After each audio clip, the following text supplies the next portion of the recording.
Hey, what's up guys? Ken here from the Retro Toy Escapades channel in Malaysia. Today I'm checking out a figure from one of my favorite toy lines from the 1990s, the Alien series from KENNER Toys. And in the spotlight today is the Scorpion Alien. Now, the Aliens toy line came at a time when toys that were based on really violent 18-rated movies were unheard of. Now, I know that before this, we did have the Rambo toys from Coleco, and KENNER also did toys based on RoboCop, both really violent motion picture franchises.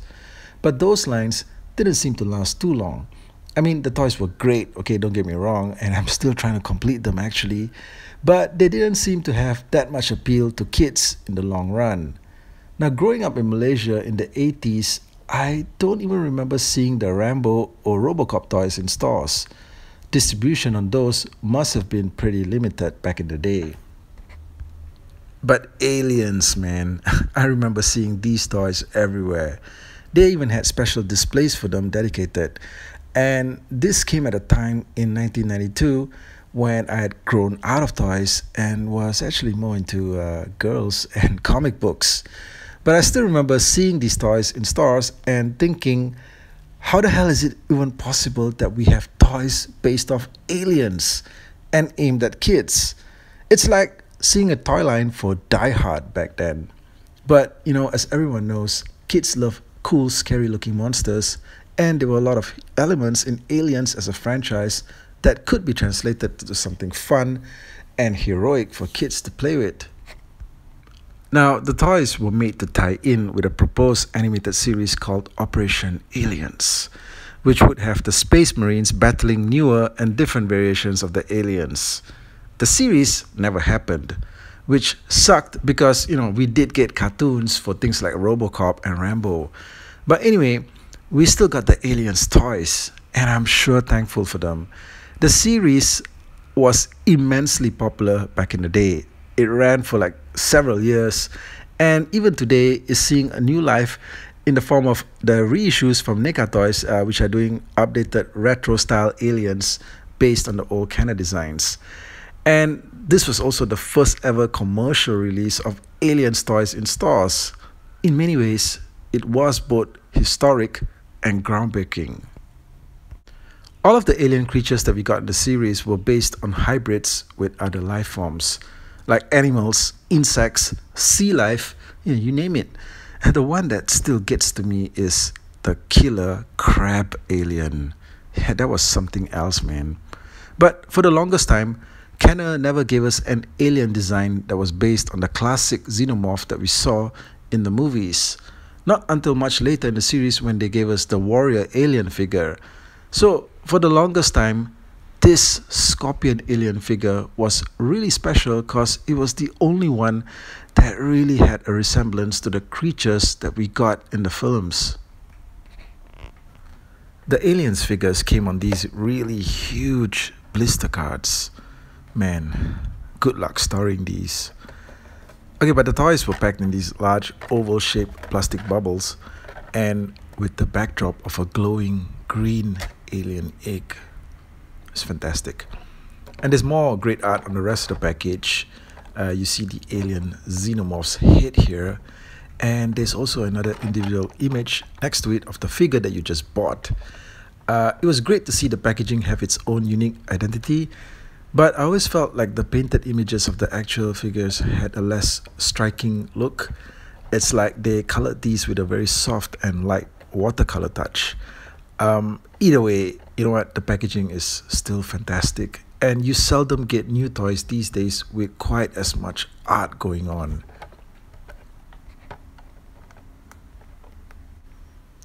Okay, on the back, there's a cutout and keep file card section with a short biodata on the figure and an image that looks like it's taken from the movies.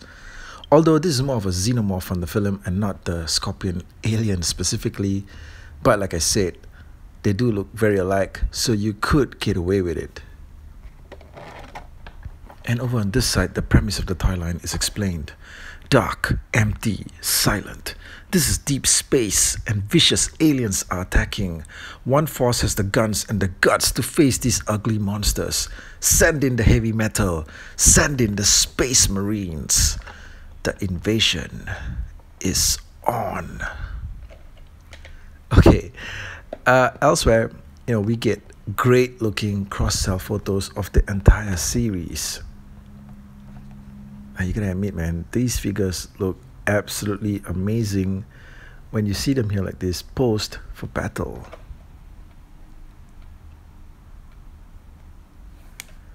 At the time, this was without a doubt the most exciting sci-fi based toy line that we got on shelves.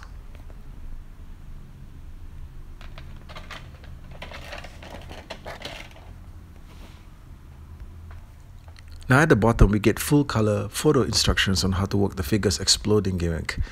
Now in some ways, it's great when they use photos of the actual toy and not a hand-drawn manual. I gotta say that this packaging card really makes full use of the space provided to it. Great artwork, file card, exciting cross-cell photos, and even instructions. Oh, and don't forget the proof of purchase barcode as well. Now checking out the accessories, this guy comes with one, a face hugger. Now this thing is rubbery, but it does have a lot of detail to it. Yeah, look at this thing. And the legs can be positioned to fit on a Space Marines action figure.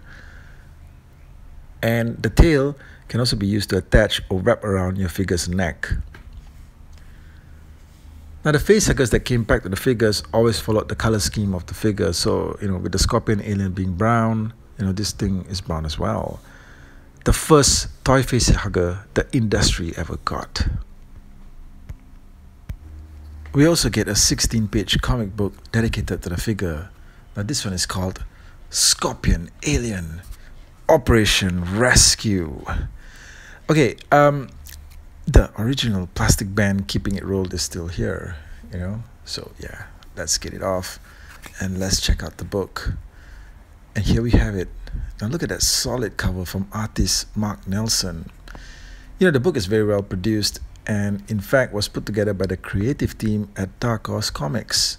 So this isn't just a throwaway piece, it's got a legit story and good art. The characters as you see them are based on versions from the toy line and not the movies. Now as you can see, Bishop is seen here wearing his Terminator style glasses, which was something that we only saw with his action figure. Now in the comic, the team are out to save one of their own, Sergeant Apone, who's about to get himself face hugged. Now you get some good action and great splash pages, and the books do also have some continuity to them. Indeed, at the ending, the story finishes on a cliffhanger and you sort of have to follow what happens next in the next issue, which was in the next action figure that you had to buy. Now this is a great way to tie in the toys and the comics, because in those days there wasn't any internet and there damn sure wasn't any groups online to share scans of the pages. So if you wanted to read the whole story, you had to get the toys. Now also, this comic book actually offers us the only story and visual representation of what the Operations Aliens animated series would have been like if it was ever released. And you know what? It sure is a sad day that we never got to see that cartoon. Okay, taking a close-up look at the Scorpion alien figure. Now this guy sure is one exquisite looking beast. I'm amazed at all the detailing that went into an early 1990s figure. And this was before the stuff that we would get from McFarlane Toys. Now, all the basic callbacks to the classic Xenomorph design are here, but we do get some newer touches like with the mount here. Yeah. Now the figure has a lot of pointy sections on the sculpt, and although you might think that these are plastic and rubbery, you are wrong. These are in fact quite hard and even a bit sharp. Now the paint on the figure is fantastic. The whole thing has a sort of metallic finish that really makes it shine. Okay, in terms of articulation, we do get the basic 5 points in both the arms and the head and in both legs.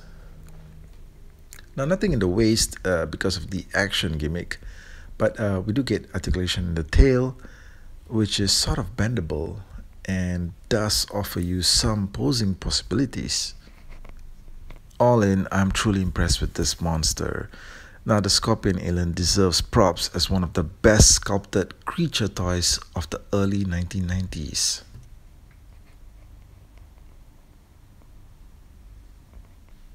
Alright, now it's time to check out the figure's exploding gimmick. Now he's got a carefully concealed button in the back, and it's great that the button's not sticking out or anything like that, to disrupt the sculpt.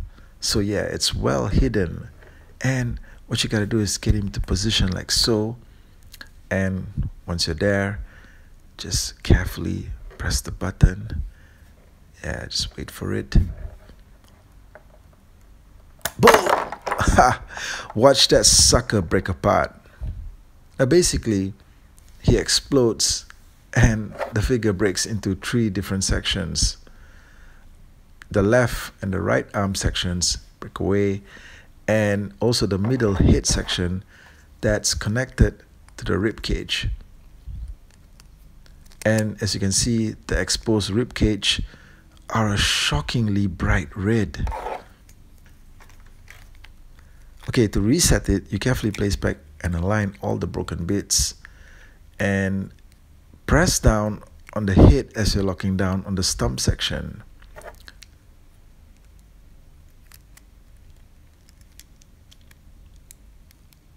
There you go. Okay, not quite there. Let's try it again. Yep, that's it. He's all locked and loaded. Now, I do find it interesting that the figure's action feature is not a defense mechanism, but instead a function that shows you how it dies by brutally exploding apart. So that's the video, guys. I hope you enjoyed it, and do leave me a comment and let me know what you thought of both the video and Kenner's line of alien toys. Did you own them? What did you think of them? Are you still collecting them today? I want to know. And the more I handle this thing, the more addictive it is just watching it blow up. Yeah. Thanks, everyone.